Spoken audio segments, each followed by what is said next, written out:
As I mentioned in class on Wednesday, there is a lot of really nice information in this book, and I will begin a study guide for you very soon because I want to honor the fact that they've gone to so much trouble to give you lots of basics, that I want to make sure that you give attention to. I'm going to reiterate what I said in class the other day. On page 27, there's a little bit more I want to say here. They have this section on Judaism. Of course, so much more could be said about Judaism than right here. But again, the authors say there are three main branches of Judaism, and probably true that there are three main ones. But they mention Orthodox, Conservative, and then they had Reformed. And I want to say again to you, there's no ed on the end of that. The Jewish folks have let Christians have that one with Calvin and John Knox are the two main figures that we associate with the Reformed tradition. In Judaism, it's called Reform. And the authors do have them in order of, we'll say, decreasing conservatism, starting with Orthodox. And of course, there are different kinds of Orthodox Jews, and some are even more strict than others and things like that. But you have, main body, Orthodox, then Conservative, and then Reform, Reform. And Reform is the classically liberal expression of Judaism. So if you think about the kinds of things we said about liberalism, even on Wednesday, and Barth's struggle with that, Reform Judaism was born in 19th century Germany with great aspirations to be a liberal expression of Judaism that would lend itself toward Jews blending in nicely, we'll say, with Western culture, and specifically Germany is where it started, with kind of the liberal values of,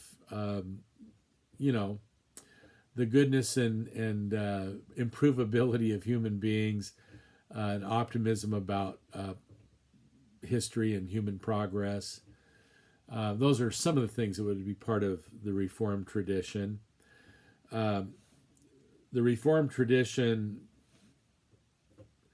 or Jews that were of that liberal kind of mindset, got a horrific wake-up call, really, in 20th century Germany under the Nazi regime, where many well-meaning Jews who just wanted to be good German citizens and, be Jewish enough, right? For the Nazis, if your mother was Jewish, and I think even if they would just go back to your grandmother, that makes you a Jew, and for the Nazi policies, that meant not good things for you. The point I'm making here is that this really was this was a hard blow for Reformed Judaism, that as a movement had more confidence in its Gentile neighbors. So that was rough. And then, of course, after World War II and the establishment of the State of Israel, Reformed Judaism had never been all that interested in having a Jewish homeland, because Reformed Judaism was confident that Jews would be able to largely assimilate. I mean, if you assimilate fully, you just, either convert to Christianity or be secular or something. But Reformed Judaism was this branch that, was going to allow Jews to have a kind of Jewishness that wasn't too exclusive or, hardcore. But, for Hitler, it didn't matter. It didn't matter how hardcore you were or not. Jew's a Jew. And this was tough. And then the establishment of the State of Israel eventually has become much more important to Reform Judaism. than it was initially. So Reform Judaism has undergone some transition over the decades. I'll just say quickly that the branch they don't mention, and it's not as big as those three, but really, in many ways, sort of took over the place of Reform, except it's, well, I shouldn't say that. We'll just say a fourth stream is called Reconstructionist. Reconstructionist. All right. That's just a little bit more about Judaism. Now, in chapter 2, they talk about theological method. I'm going to go ahead and rant for a moment. So I'm on page 32 here, and this is where they actually talk about Barth and Aquinas quite a bit, right? So, first full paragraph on 32, if you go down near the end of that paragraph, right above Karl Barth, they're talking about God's mystery. That it's, one of our goals, because it's a good thing, is to protect God's mystery. I agree. Well, what is mystery? Well, say we're going to protect it. God is truly infinite. That's definitely mysterious for us. Notice that infinite is a negation. It doesn't really say something substantial positively. It negates something. It says God is not finite. That's what infinite means. And so truly infinite and mysterious. Truly infinite, not finite, not bound by any human word, thought, or imagination or experience. Infinite and mysterious. I'd probably want to say infinitely mysterious, but in any case, the next word they use is he. I just feel like you've immediately seriously compromised the mystery and the infinitude of God by slapping a pronoun that is so clearly derived from creaturely experience of males, he, and females, she. And I also acknowledge that those two categories don't really cover all human beings. I think that's important to say as well. In any case, so we're going to use one of those pronouns and selectively use that to refer to God. I grew up hearing and saying that, of course. And all my papers in seminary, a lot of papers about God.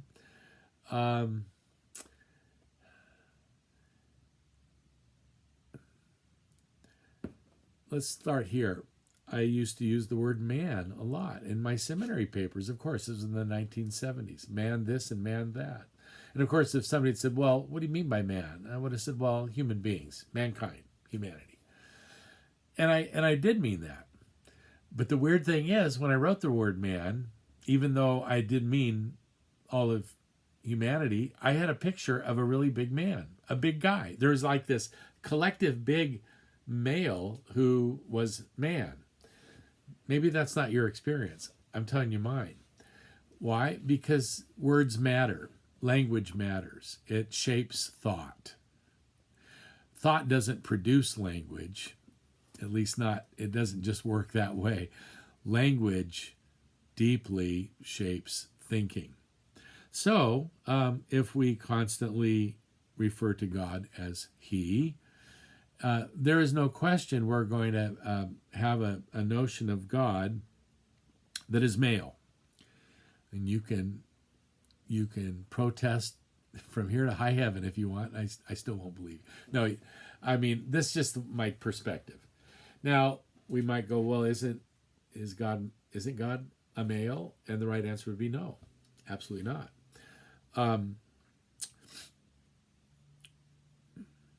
We are expressly forbidden to portray God as either male or female. That is, as either or any human gender, because God infinitely transcends us. If you say, well, where are we prohibited of doing that? The book of Deuteronomy, there's a place that says, do not make any images of me, either male or female human form. And we might go, well, we're not thinking of a human form. Where God's maleness is spiritual. And okay, so now we have an invisible male. You see, it's the language really does limit God in this case, profoundly. I was going to say something else about that. The New Testament. We just read Romans. Ethan read it for us in class, where the idolatrous mind has exchanged the glory of the immortal God for the mortal creature, and immediately Paul says, with images resembling, starts with human beings, and then goes to reptiles and other things. But isn't that interesting that both the Old and New Testament have express warnings against doing what we seem like we pretty naturally do, which is to think of God in human terms, to really project upon God human, in this case, really human bodiliness, and it happens to be male. And even if we go, well, no, we don't think God has a body. I'm not talking about Jesus right now, right? I'm talking about God, of whom Jesus said God is a spirit. And if we still are thinking, well, some kind of invisible spirit male, I think we're still compromising our understanding, or actually our lack of understanding of God. We're compromising the mystery and the infinitude of God.